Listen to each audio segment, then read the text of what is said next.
ગુજરાત રાજ્યમાં કોંગ્રેસે સંગઠન સૃજન અભિયાન શરૂ કર્યું છે।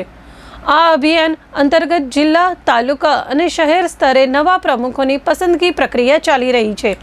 ગુજરાતમાં થોડા દિવસ પહેલા કોંગ્રેસનું અધિવેશન યોજાયું હતું। આ અધિવેશનમાં પક્ષના નવા સંગઠનની રચના માટે વિચાર વિમર્શ કરવામાં આવ્યો હતો। કોંગ્રેસ પક્ષ છેલ્લા કેટલાક વર્ષોથી સત્તા પ્રાપ્તિ માટે પ્રયત્નશીલ છે।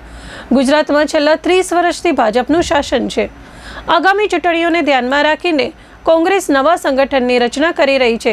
પક્ષ ચૂંટણી મેદાનમાં મજબૂત રીતે ઉતરવાની તૈયારી કરી રહ્યો છે। ત્યારે કચ્છમાં 2027ની વિધાનસભાની ચૂંટણીને ધ્યાનમાં રાખીને કાર્યકરોને માર્ગદર્શન મળે, સંગઠન મજબૂત બને તે માટે વિવિધ કાર્યક્રમોનું આયોજન હાથ ધરવામાં આવેલ છે।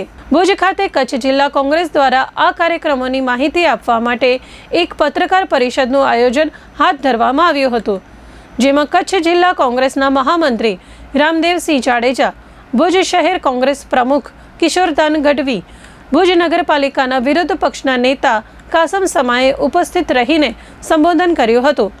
આ પ્રેસ કોન્ફરન્સમાં કોંગી અગ્રણીઓએ આગામી દિવસોમાં સંગઠનને મજબૂત બનાવવા માટે કોંગ્રેસ દ્વારા હાથ ધરવામાં આવનાર કાર્યક્રમો અંગે માહિતી આપવામાં આવી હતી। કોંગ્રેસના અગ્રણીઓ ગની કુંભાર, પીસી ગઢવી, ઘનશ્યામસિંહ ભાટી સહિતના અગ્રણીઓ આ પ્રેસ કોન્ફરન્સમાં ઉપસ્થિત રહ્યા હતા। સમગ્ર ગુજરાત રાજ્યમાં કોંગ્રેસને મજબૂત બનાવવા અને ગુજરાતની પ્રજાને ન્યાય આપવા માટે જે માનનીય ખડગેજીએ નિર્ધાર કર્યો અને રાહુલ ગાંધીની એક આદેશ અનુસાર કચ્છમાં પણ અમારા ગુજરાતના પ્રદેશ પ્રમુખ શક્તિસિંહજી ગોયલની સૂચનાથી એક સંગઠન સૃજન અભિયાન 29 તારીખે અહીંયા ઉમેદ ભવનમાં અમારા નિઝામુદ્દીનસિંહ કાજી સાહેબ AICCના અને તમામ કચ્છના અને પ્રદેશના પદાધિકારીઓ આવવાના છે AICCમાંથી અને ગુજરાત રાજ્યના, અને ત્યાં કરીને પ્રેસ કરશે અને કચ્છમાં કોંગ્રેસ કેમ મજબૂત બને અને રાષ્ટ્રની અંદર જે આ ભ્રામક પ્રચારો જે ફેલાઈ રહ્યા છે અને આખા દેશમાં